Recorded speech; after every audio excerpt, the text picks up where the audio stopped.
准备1块豆腐，半个洋葱，洋葱洗净，切成末备用。豆腐用勺子压碎，放入切好的洋葱，还可以再搭配一点胡萝卜。打入2颗鸡蛋，加点盐、蚝油、胡椒粉，搅拌均匀。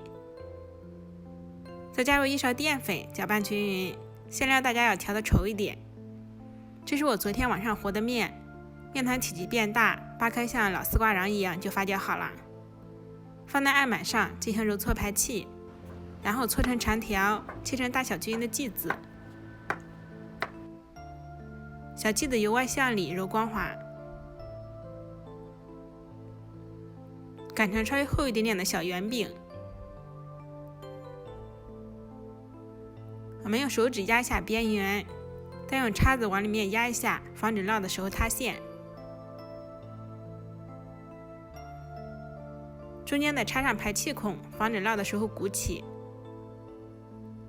全部做好之后，打开电饼铛，选馅饼模式，刷少许油，放做好的饼坯，上面铺上馅料。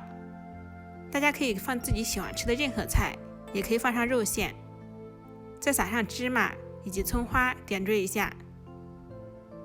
盖上盖，烙4分钟左右，烙到饼的底面金黄。这个时候我们可以翻一下面，再烙4分钟。也可以在锅里面加一点点清水，把水烙干，饼子就可以熟透了。按压一下，饼面可以快速的回弹，闻着真的好香啊！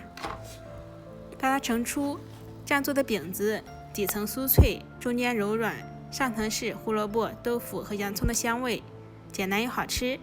过年可以做给家人吃哦。我是小鹅，喜欢就关注我吧，明天见。